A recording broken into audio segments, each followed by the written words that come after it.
What's up, y'all? It's Zach, and listen, y'all, Living Corporate is partnering with the Coalition of Black Excellence, a non-profit organization based in California, and bringing a special speaker series to promote CBE Week, an annual week-long event designed to highlight excellence in the Black community, connect Black professionals across sectors, and provide opportunities for professional development and community engagement that will positively transform the Black community.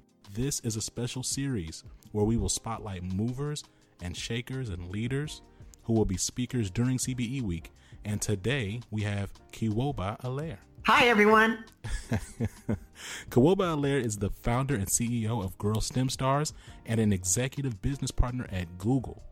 She is inspired and dedicated to helping young girls build successful futures in the tech industry.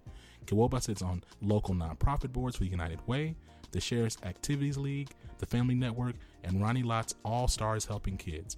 Among her many accolades, Allaire was named one of the top 50 multicultural leaders in technology by the Coalition Diversity Council, Women Worth Watching by Profiles in Diversity Journal, recipient of the Sisters Rock Beyond the Limits Award, San Francisco Business Times Most Influential Woman, Forever Influential Woman, and Silicon Valley Business Times Most Influential Woman.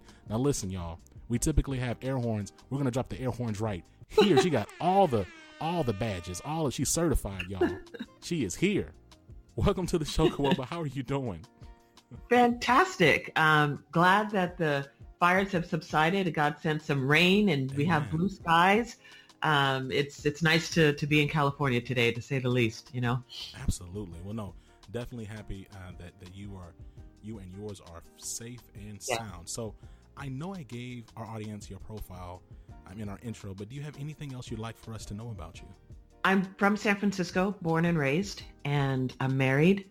I have a wonderful husband named Patrick, and I have a little boy who's turning 5 next month, Christoph, and they are the love of my life. I have a great family. I'm blessed to be alive. You'll know why when I tell you later, but I am very, very grateful to be healthy and alive. Absolutely. We're going to talk about Girl STEM Stars today, and your background in Google and the work that you've done within your organization, as well as your job and your career. What do you think are some of the biggest misconceptions when it comes to STEM? I would say that there's no room for creativity in the STEM fields. Creative STEM careers, such as working in virtual reality, Pixar, making movies, or music data journalists, or NASA, Spotify, electronic arts. There are even fun activities that I like to do myself, which is like paragliding and scuba diving. When I'm flying in the air with my husband, there's a lot of STEM. Scuba diving, there's a lot of STEM on my back, keeping me alive under 100 feet of water, underwater. Yeah. So, and I generally don't see people that look like myself doing any of these activities. It's the same with like golf. I mean, look, there's only one really highlighted person of color, Black man, playing golf. And there's a lot of STEM when it comes to golf when you think about it. There's a lot of fun activities that I just don't see people that look like myself doing. And I like to highlight that to the girls at Girl STEM Stars. No, that's so true. And I will say that for me, as someone who doesn't really have a STEM background, it is easy to think about STEM and say, okay, well, it's just X's and O's, ones and zeros, very binary, right? Everything we do. Right. Yeah, STEM is everything we do. Absolutely. And when you talk about it, even and just like makeup, you need deodorant. I'm just looking. And the reason I said makeup, I'm in my bedroom right now, and I'm looking at my wife's nightstand, and I said deodorant. I see deodorant. I'm like, just cologne.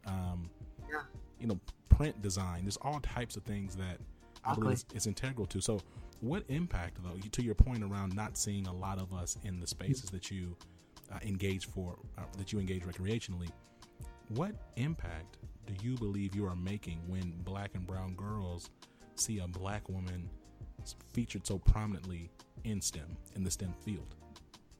Huge impact. I've been on both sides of it. When I worked at AI, artificial intelligence tech company called Rocket Fuel, I was the director of global giving. So we wrote a lot of checks. But I like thinking, we need to do more than just write checks to charities. We need to actually, me as the only Black woman at the company at the time, I need to be able to lift girls up, not just give hand out. Wow. And so in the position that I was there, I was the only Black female executive, and I had the opportunity to bring children to our campus, gorgeous campus. It had a big gym and Olympic swimming pool, rock climbing wall, the whole 9 yards, at the cafeteria, great lawns. And the kids would come and they're like, wow, what I got to learn to work at a place like this? Or when I bring them to NASA, because of, my position in the community, I have people that reach out to me from NASA, from Google in the past, and Microsoft, Yahoo. They reach out to me and say, hey, we want your girls to come. We bring them. We've had a relationship with NASA for the last 5 years. And some of the parents and the mothers will come as chaperones, and they start to cry. They're like, wow. Oh my God, I didn't know anything like this existed. So being able to be in a position to lift girls up into what it looks like to work at a STEM, at a tech company, it blows their minds. Literally, I could imagine. I remember when we took them to Yahoo, and I had a bus to pick them up, took them out to, I wanted to kind of give them a cultural experience. So I took them out to dim sum. They loved it. Yeah. And, keep in mind, these girls are coming from either homeless shelters, or they're coming from deep in the unrepresented communities where, some of the girls they live in an apartment with 10 other people and one bathroom, one bedroom, Yeah. Some of the girls are from very violent neighborhoods, right? Yeah. So for them, some of the parents are incarcerated. I remember one of the girls when we were on a bus got a call from her father who was in jail. So in prison. So just getting them out of their community, one, giving them a good meal, and then I've got them now. Okay, I've got their attention. Right. And then to step foot onto like the Yahoo campus, they literally all went, this was what Disneyland must look like. I'm like, yeah, it is, Yeah. And then they're like, oh, look, there's the cute Asian boys over there. And the Asian guys are like blushing, and they come inside to the lobby and they see all the gadgets and they're given gift bags and t-shirts, and they're like, okay, I'll make sure to give this t-shirt back at the end of the day. I'm like, no, sweetie, that's for you. They're like, this new t-shirt is for me? Yeah. Some of these girls haven't had a new piece of anything in all of their lives, right? Right. And then when we get the ERGs, which is employee resource group, exactly. When we get like the Black networks and, all the females, the female engineers coming, or when we're at NASA, I have the Black female rocket scientists come and speak to them. They're just like, oh my God. When we're on the bus, I'll ask them, what do you want to be like when you grow up? And they're like, oh, I want to be like Beyonce, or I want to be, dancer in a video. And at the end of the day, they'll be like, oh, I want to be like that pretty Black rocket scientist. I want to be like her. I've had Congresswoman Jackie Spear come, and I think that's actually one of your questions. So I'll go ahead and let you ask it because I'm Well, first of all, this is great, and we don't have to have we can freestyle it too. Okay. Kiwoba, but this is good. I'm curious, really kind of talking about the program a little bit more. Can you give us the origin story? Like, what was the motivation behind it, and where in you building Girl STEM Stars did you realize how big of an impact it was making? Okay, so I'll start with the first question. And I'm Christian, so it's okay, right? Absolutely. Yeah, go ahead. Okay, great. Okay. So Girl STEM Stars was born very organically. So I had to have an emergency surgery. Okay. And after that surgery, I was told everything was fine. And 2 weeks later, everything was not. I wound up passed out on my floor in our home, and my husband had to rush me to the emergency room. And all I remember them telling me was that call your family. And I'm like, why? And they said, call your family because your white blood cell count is off the charts. I don't remember anything after that, but my husband telling me after it's all said and done that I had 3 abscesses in my abdomen, and they had to do an emergency surgery to get them out. Wow. Supposedly, I woke up after all the surgery. I was in a normal room, and for 2 weeks, and I was holding court. I had my computer on my food tray, and I was having people come in from work and working, right? Yeah. And I guess I was up late working. It was like 3 a.m, I was told. And I was talking to a nurse. And then next thing you know, all of my major body functions crashed at the same time. My heart, my liver, my lungs, my kidneys, everything crashed. And then, they sent the crash cart. And my husband said they called him at 3 o'clock in the morning and said, "We have induced your wife into a coma because she's dying." And I was in a coma for about a little more than 3 weeks. And they figured out finally what was wrong with me. We had some help. God sent, at the last moment, God sent all of the chiefs of surgery, the chief of pulmonary, some guy from Stanford. Wow. And then they finally figured out what was going on, and I was septic. And they had me 10 IVs around, and I was all, needles everywhere, hoses and wires. So when I came out of it, my aunt, I was in ICU for over a month. I finally got home. I couldn't walk. I'd lost 50 pounds of body mass, and I'm a thin woman, so I couldn't afford to lose it, so I couldn't walk. I remember they carried me up 3 flights of stairs in our home and put me in the bed, and my aunt came and visited me, and she's my prayer warrior. She's amazing, Auntie Clythia. And she said, "Honey, you know that God sent his warring and ministering angels to save you, to keep you." Because my doctor said that I nearly died. I was 5 minutes from death 3 times. She says, that is God working hard. Those angels are they're warring over you. And she said, the devil tried to take you out, but I'm telling you right now that you were saved not to go back and work at that tech company. Yes, do your job, but you were saved for a greater purpose than just working at a tech company. You need to think and pray about what that greater purpose is, because you have a greater purpose on this earth. And I said, okay. And I believed her, after, my cardiologist. And it's just the fact that I had a cardiologist is crazy, because, I was like a gym rat. I had a trainer. I was all up, and,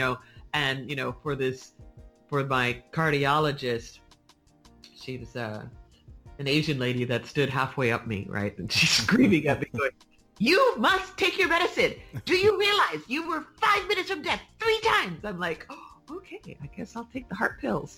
Oh my goodness gracious. So yeah, I was intubated, they had the tube down my throat and for breathing and all of that. I was out. So when I was home, I was home for about 3 months, and I thought about, what is this greater purpose, that I was saved for. And I started to think about what bugs me the most. And then I realized, I used to complain to HR and recruiting, "Please start hiring people that look like me. Stop hiring people that look like you." And, being the only Black woman there, it started to get kind of creepy. I'm married to a Frenchman, a Caucasian guy. And, if I didn't go to church or my parents' house, I didn't see anybody that looked like myself then. Our son wasn't around then. Yeah. We live in an Asian neighborhood. So it's like, when do I get to see anyone that looks like me? Right. Sure. Yeah. So I realized, hey, instead of complaining about the situation, be the change you want to see. And I picked up the phone from my recovery bed and called LegalZoom and said, I want to start a nonprofit that advances girls of color in STEM. And at first I said Black girls. And let's be a little bit more inclusive. Sure. Girls of color from underrepresented communities. Yes. And that's how Girl STEM Stars was born. It took me nearly dying to realize I had a greater purpose in me. And that greater purpose was to have an impact on the young girls in my community. And my bigger vision is to take it globally. So what was the moment, or did you have a specific moment in building Girl STEM Stars where you saw the impact and you realized how global and how major this could be? Yes. When I was at Rocket Fuel, the program was growing pretty big, and I had 100 girls, mostly Black girls, but we had Pan Pacific girls, we had Pan Asian girls, we also had Latinas and such, and we had a room of 100 girls in the same T-shirt, Girl STEM Stars T-shirt, and they had little goodie bags, and we'd fed them breakfast.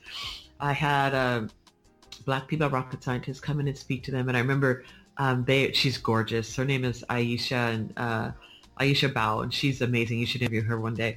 And she said, how much money do you think I make? And the girls were like, I don't know, $5,000, because keep in mind where they're coming from, right? Sure. And their kids, like, what I mean? Yeah. Higher, 10,000, no. 50,000, no. Higher. She says, I make over $100,000 a year. And the girls fell out on the chair. Like, whoa, wow, you must be a millionaire.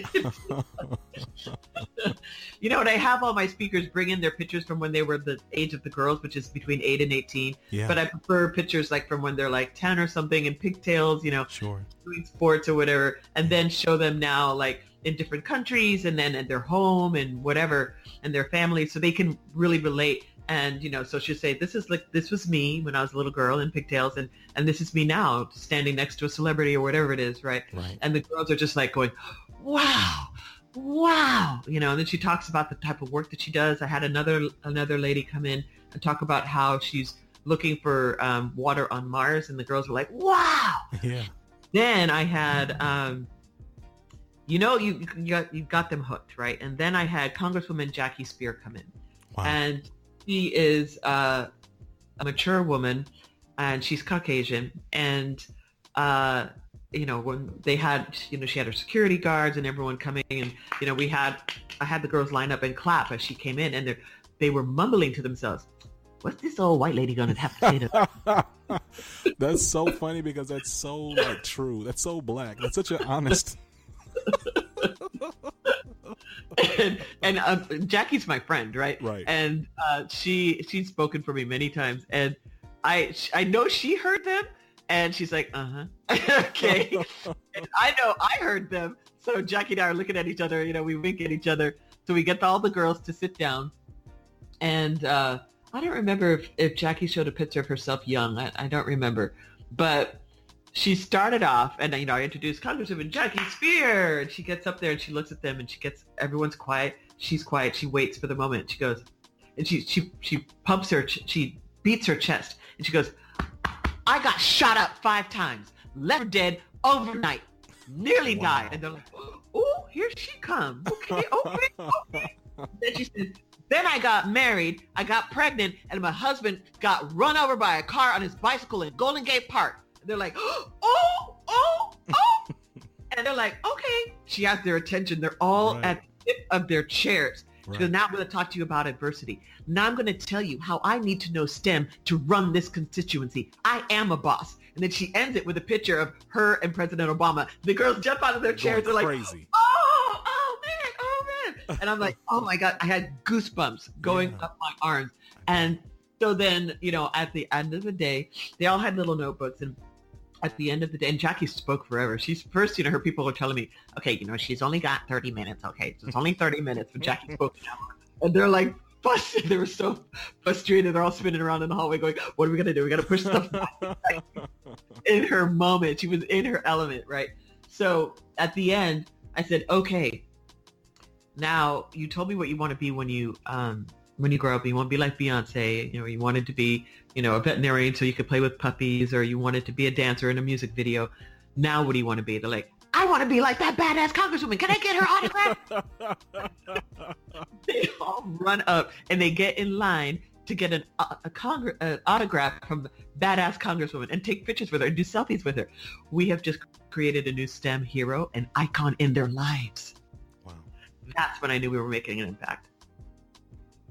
So of course, all of this is amazing, and really in alignment with the story you just shared, as well as when I'm looking at your content on your website, what I'm noticing and what I'm really excited about when I look at Girl STEM Stars is that there is a clear effort and intention around making STEM practical and available for the girls that you're trying to reach. And I think for me, coming up, when I thought about STEM, and I would think about being like a scientist or being some type of engineer, for me those things were like as far away as being like an astronaut, right? I was like, okay, how do I even do that? And the when I would think about some of the math and things behind it, it just seemed so far away. And I think, again, one thing, kind of talking about the program, you have these camps that I believe, again, kind of bring STEM to life and kind of bring it up close. Yes. For the girls. And so I'm curious, do you have a favorite camp? Do any kind of stick out to you or anything of that nature? Yes, NASA. NASA is one of the most mind-blowing camps that we have. The parents, they fight to get on that list. We've been doing STEM camps with NASA for the last 5 years, and we're grateful to be invited every year. And we will get a bus load of girls, 50 girls every year. They're all from underrepresented communities, and some of the mothers to chaperone.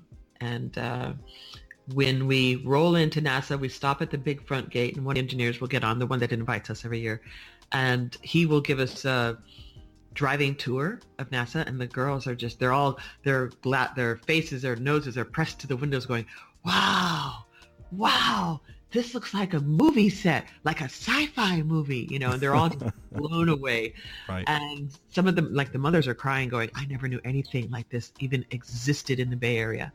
And then we will go to a big conference area, and we will meet the interns, the summer interns. And usually we have our teenagers do this camp, and it's all day from 7:30 in the morning till about 4 o'clock in the afternoon. Wow. And and at first, they're on the bus and they're all tired. And I ask the same question, what do you want to be when you grow up? I tell you, Beyonce is famous.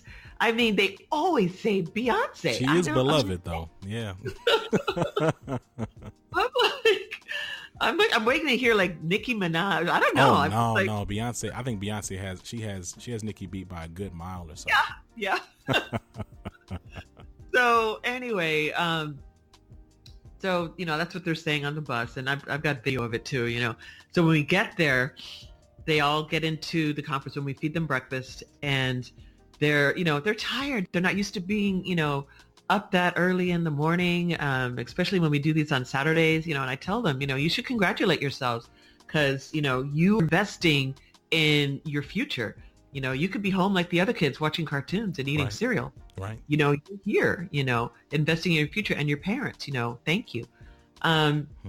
And then a beautiful Black woman with braids down her back comes in with a NASA jacket on, and they're all like, ooh, she's pretty, and she'll say, hi, I'm Dr. Wendy, and I am a rocket scientist here at NASA. They're like, ooh, they're like, okay. And then the interns are all in their teens.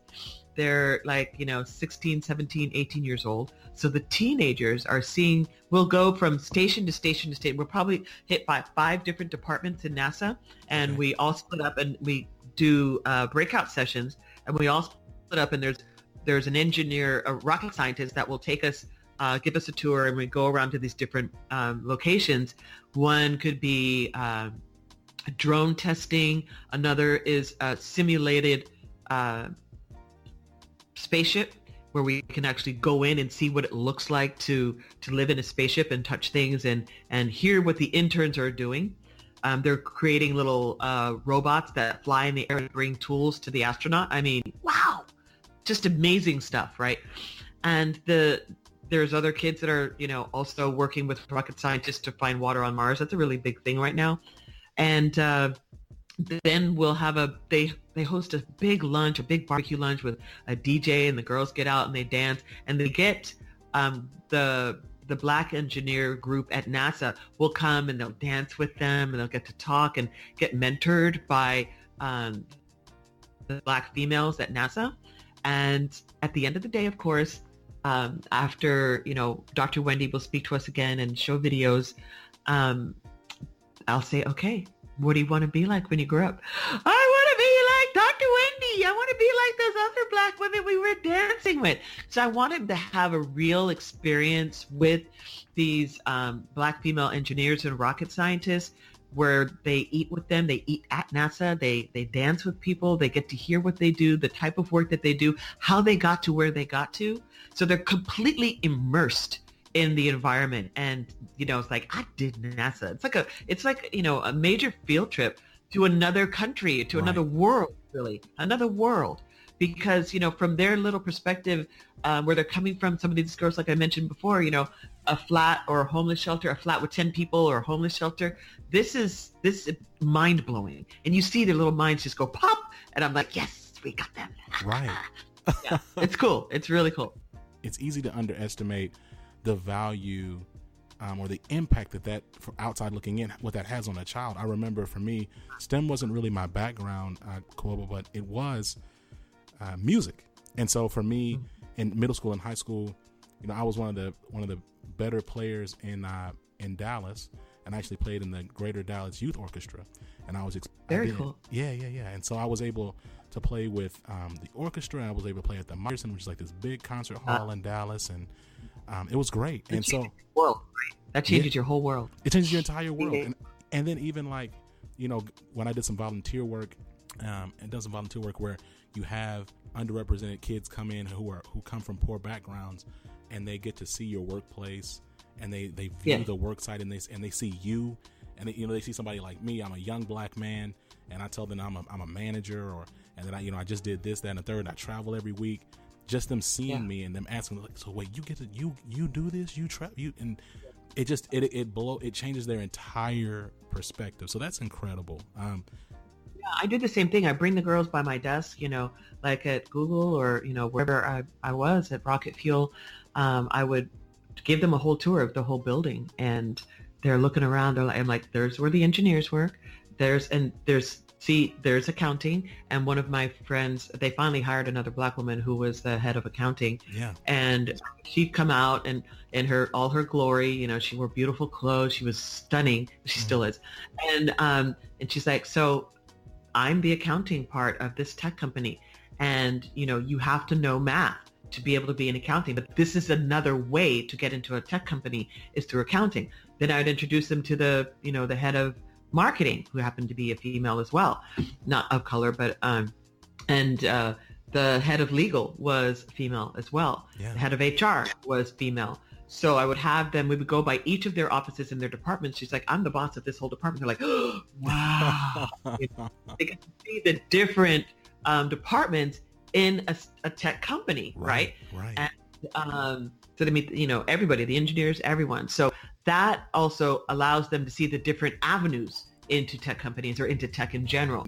You're right. Like I think it is really easy when you think about STEM, or when you hear the word STEM rather, it's easy to go to like some scientist with a white lab coat and their sleeves rolled up, and they're pouring mixtures back and forth. And again, there's nothing wrong with that. There's nothing wrong with that. But it's much more far-reaching. That kind of going back to the top of our discussion, STEM is in every single thing we do. There's some version of STEM in literally every single thing that we touch or interact with or think about. And and I think to your point around having them see the various avenues and how it all intersects is really important. So where can people learn more about Girl STEM Stars, and how can they support? Like, what are the various avenues and options they have to actually support your organization? So they can go to girlstemstars.org. That is, where the donate button is. We really need donations because these camps are not cheap, and I don't charge. I don't charge the parents at all. I've had parents from Google and, from different tech companies try and have their kids come to my camp to pay. They're like, I'll pay you $300, for my kid to go to your all-day camps. And I'm like, no, This is for the kids that can't afford to go to fancy camps, right? Or their parents can't afford to. So we want to continue to make the camps free for the girls. You know, that means paying for buses and food and all of that, t-shirts, you know, all day to keep a child all day long, you know. Yeah. So donations is definitely how people can help. Please give monthly. That a monthly donation has more impact than a one-time donation, but that's most definitely what we need to do. Well, so first of all, I don't want to zoom past that part, because when there's so many opportunities and things out there, but they're limited by economic barriers, right? Like the fact that you're able to offer these programs for free, not for a reduced cost, not for a discount, but for free to these families is so important. And it's one less excuse. You know, and it's a big deal when a parent gives up their child for a day, even if they're chaperoning them, to follow them, you know, to allow them to go off from their direct care. And then to do that, and then to ask them to give up something monetarily in a situation where they may not have the means to do so. So that's beautiful that you're able to do that, and we'll make sure to have the donation link in the show notes. Thank you. And we'll direct folks to donate there.